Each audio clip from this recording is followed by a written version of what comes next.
welcome back to Coffee Infused Crypto. So this is the beginning of May, where we DCA in every beginning of months. This would be the third episode. So again, I'm gonna link the playlist in the top right corner. You can find it here. We did two, 13th of March, 1st of April. So we're gonna go back, check how did we do, our rates, and add our monthly payment to our DCA strategy. And again, I'm gonna link all the playlists in the description below so that you can go and browse. Everything is sorted in playlists. But before we jump into the DCA section, I'm gonna address something that I heard circulating. So grab your cups of coffee. It's gonna be DCA time and of course general discussion on Bitcoin. So let's jump into this saying where I kept here on saying sell your assets or sell in May and go away, something like that. So this is a chart which represents every May in history of Bitcoin. So let's see if we should follow sayings and if that actually works. Here we have 1, 2, 3, 4, 5, 6, 7, 8, 9, and 10 Mays so far. Of course, April ended in a +2 green here, but this chart didn't update yet. So here we have 6 green out of and 4 red Mays. So in general, if we're counting Mays, the green ones, then we should technically buy in May if we want to follow sayings or not follow sayings. But again, to go deeper into calculation, on average, the positive in May is higher than the negative, taking into consideration that, for example, this red month was -4%, and you know the average of the losses. So this was the most significant one, 35%, and this was the second, maybe, yeah, the third significant one. So those are the 3 significant red Mays. And on the other hand, we have this +62, we have +72. Yeah, so they averaged out in a net 14.09%. So sell in May and go away doesn't apply if we go back to technicals and history. So we move that out of the way. We don't need sayings, we don't need the stars, we don't need astronomy to, you know, have our strategies when it comes to economy and investment. So that is out of the way. Keep an eye, because for starting today and for the next 10 days, we have very major events, economic events happening. The most, you know, those in red have the highest impact, and depending on the countries, the most important of those is the FOMC statement and the rate on the 3rd of May. So any technical analysis is irrelevant with those major events coming out. Those will shift the market in any direction depending on the results, and every eyes are on those events, especially Wednesday, May the 3rd. And I suspect that everything goes in sideways action for the next 2 to 3 days until this event comes, and we can keep on going. And you can see all the reds with high impact expectancy for the next week to come. So it's gonna be a very important week which will shift the market. But the general understanding is as follows. We need to understand that the government, the US government is in a pickle.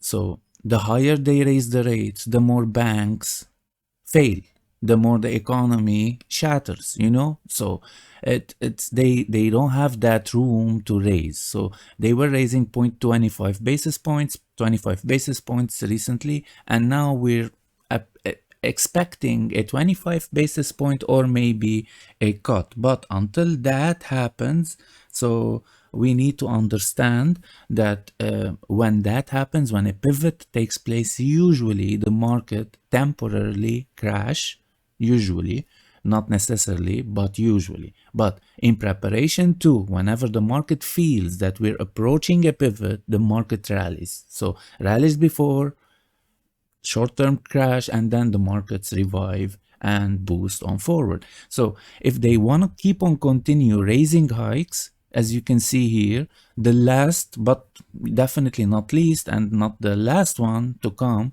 if they keep on going like that, was the First Republic Bank, which defaulted and declared as a failed bank after Silicon Valley Signature and all the other banks that you heard. So if they keep on going in that direction, they will keep on having such results when it comes to banks. So that's why I'm expecting things to get better and better. So the higher the rates go, the stronger the dollar is, quote unquote, which the weaker it reflects in an opposite, or it's inversely correlated to markets and crypto.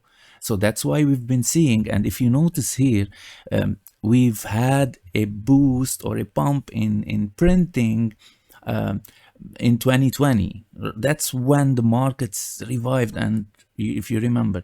But the thing is, look what happened before. I mean, after those, we have here in 20, October of 2020, between February of 2020 and October of 2020, we had Ericsson State Bank failure, the First State Bank failure, First City Bank of Florida failure, and Almena State Bank failure. And those ranged between February and October of 2020. Let's go to the charts for a second and check when was February of March and February of 2020. So this is February of 2020, right? This is the Bitcoin price here, and then this is the October of 2020.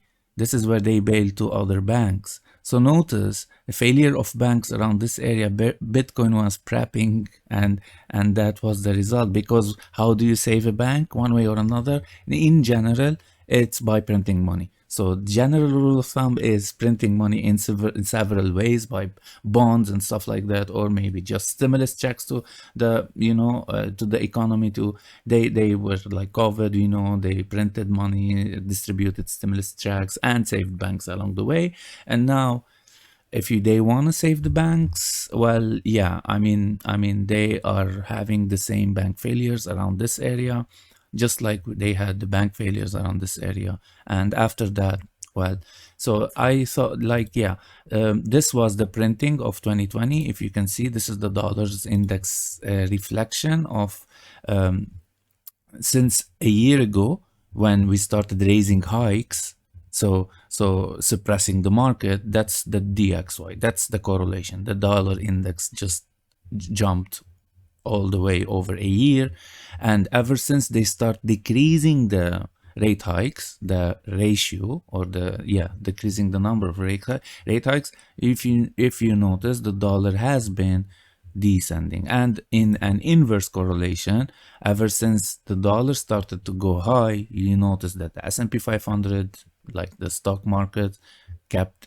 going downward. And ever since they started slowing the rate hikes, the markets started to have this inverse or trend to the upside. So we are at a very pivotal point. They raise hikes more, there's risk banks to crash more. So keep that in mind.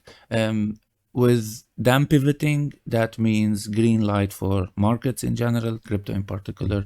So yeah, let's keep that on our radar. And this mentality, this mindset, that's why we built the base past two videos. The most important chart you can see in 2023, go back, watch that video, very important. So let's go back and DCA again. Let's see how we did. Let's see, like over 2 months, we didn't think about the price. We just purchased. The first time we purchased was $1,000, and we spread it over 4 assets: Bitcoin, ETH, Cardano, and Matic.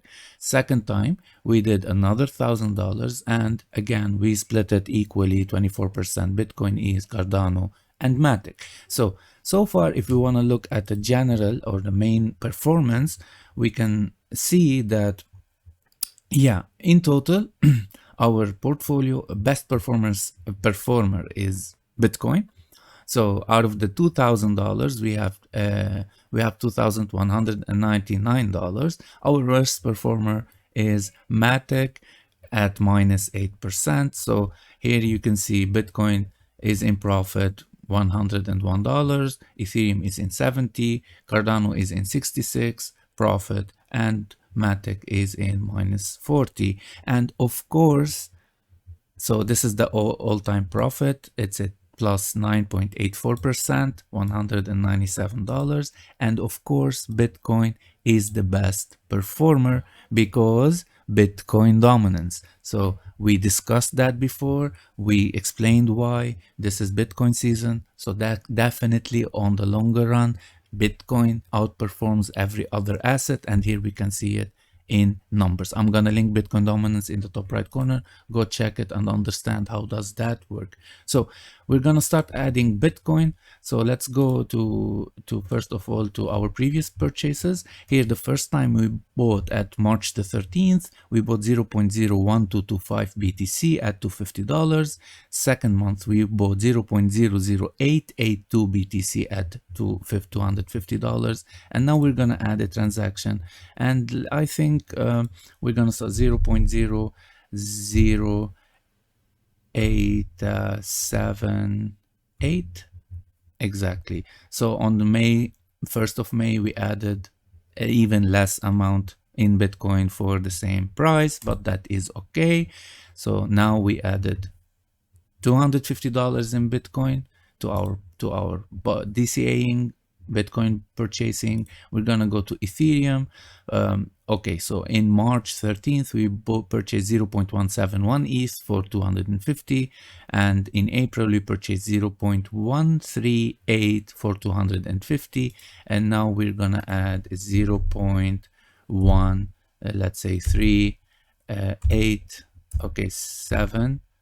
All right, 3 4 3 6 3 5 5. That would be $250 added in ETH. And we're gonna jump into Cardano. So last time 815, 640. So we're gonna add $250 worth. 640, let's say that would be 49. So Cardano didn't even change a lot. So 241, let's say 250, no, 45, no, 43, yeah, that would be good, 42, even better. So same amount, almost $250 added in Cardano, and go back and let's see, we're adding Polygon. So now we benefit by adding Polygon here. Because it is at a decrease, so we can add more with the same amount. So last time we added 227, first time we added 242, so 242, 227, and I think today is, if we go 240, okay, even more, 270, nope, 260, 255, exactly. So today we can add 255 Matics, whereas we added 227, so we got some at a discount. So we bought at a discount, got some extra Matic in the process, and you know, that's the power of diversifying.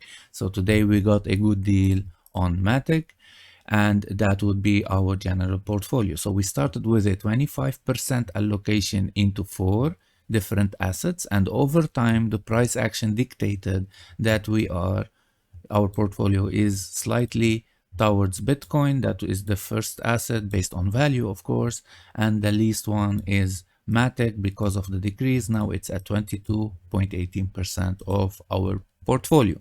So now we are invested $3,000 over 3 months in 4 assets, and we're gonna continue doing this every beginning of every month until 1 year ends, and then we can evaluate the whole 12-month process.